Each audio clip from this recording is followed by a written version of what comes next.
Guys legendary comment. मजा नहीं आ रहा है। থ্যাংক ইউ ধন্যবাদ সবাইকে।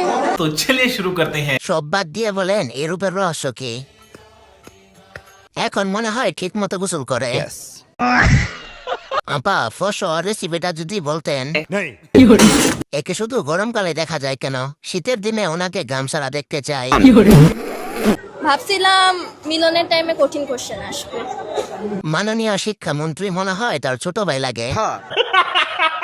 পরীক্ষা সবারই ভালো হয়, রেজাল্ট একটু খারাপ হয় আর কি। পরীক্ষা কেন্দ্রের উপর দেখতে হেলিকপ্টার গেছিল, শব্দ শুনছিলেন না? এলাকান থেকে সব আকাশের দিকে তাকাইতেছে, শিক্ষামন্ত্রী আইতেছে না। এই প্রথম ছেলেরা পরীক্ষা দিছে। 17 বছর পর মানুষ পরীক্ষা দিছে, যাক শুনে খুশি হলাম। মনে করলাম মিলন সাহেব আসবে কিন্তু সে আসেনি। হেলিকপ্টার বয় আমি ওয়াশরুমে যাই না এবার। হেলিকপ্টারে আসেনি তো কি হয়েছে? এমনও তো হতে পারে জানালার ফাঁক দিয়ে উনি ওকি মারছিলেন। এই কেমন আছো? ভালো তো? এবছর আর নকল চলবে না। বাচ্চারা বাংলা গেল প্যারা নাই, আসল খেলা তো সামনে বাকি। এরপর থেকে আমি 3টা লুজ পুরোটা ভরছি। বিশ্বাস করেন আমার কাছে খুব ভালো লাগছে। ভুলে গেছো না?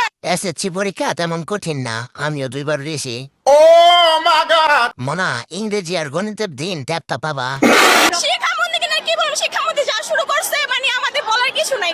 আব্বু কি কথা বললো নাকি ঝগড়া করলো কিছুই তো বুঝতে পারলাম না। প্রথমে ভাবছি মেয়েটা কান্না করতেছে, মধ্যপ্রাচ্যে দুম্বাও তার কাছে ফেল। উপরে সৌদি আরব, নিচে আমেরিকা। হুগার মধ্যে ক্যামেরা ধরা লাগে কেন?